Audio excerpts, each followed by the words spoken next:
ধানের শীষ বিজয়ী হলে যাদের ১০,০০০ টাকা পর্যন্ত কিস্তি রয়েছে তা সুদসহ মওকুফ করা হবে।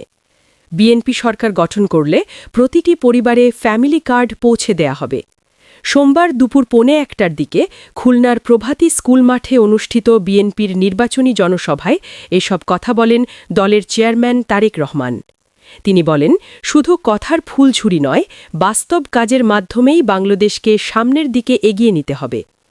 তারেক রহমান বলেন, আগামী ১২ তারিখের সাধারণ নির্বাচন উপলক্ষে আজ বিএনপি ও ধানের শীষের এই জনসভা অনুষ্ঠিত হচ্ছে। তিনি বলেন, বাংলাদেশের মানুষ টানা ১৬ বছর তাদের ভোটাধিকার প্রয়োগ করতে পারেনি। শুধু জাতীয় নির্বাচন নয়, এমনকি স্থানীয় নির্বাচনেও জনগণ তাদের প্রতিনিধি নির্বাচন করতে পারেনি। কেউ কথা বলার চেষ্টা করলে তাকে রাতের আঁধারে তুলে নেওয়া হয়েছে, গুম করা হয়েছে কিংবা খুন করা হয়েছে। আজ সময় এসেছে অধিকার আদায়ের, যা থেকে এক যুগেরও বেশি সময় ধরে আপনাদের বঞ্চিত করে রাখা হয়েছিল। আগামী ১২ তারিখে ইনশাআল্লাহ বাংলাদেশের মানুষ সেই অধিকার প্রয়োগ করবে। বিএনপি সরকার গঠন করলে প্রতিটি পরিবারে ফ্যামিলি কার্ড পৌঁছে দেওয়ার ঘোষণা দিয়ে তারেক রহমান বলেন, এই কার্ডের মাধ্যমে নারীদের ধীরে ধীরে স্বাবলম্বী করে তোলা হবে, যাতে তারা কারও মুখাপেক্ষী হয়ে না থাকে।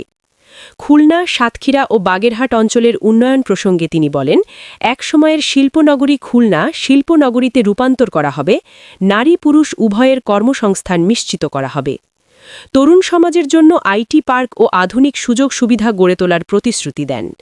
তিনি আরও বলেন, কৃষকদের জন্য কৃষি কার্ড চালু করা হবে। এই কার্ডের মাধ্যমে ঋণ, সার, বীজ ও কীটনাশক সহজে পাওয়া যাবে। পাশাপাশি বর্তমানে যেসব কৃষকের ১০,০০০ টাকা পর্যন্ত কৃষি ঋণ রয়েছে তা সুদসহ মওকুফ করা হবে।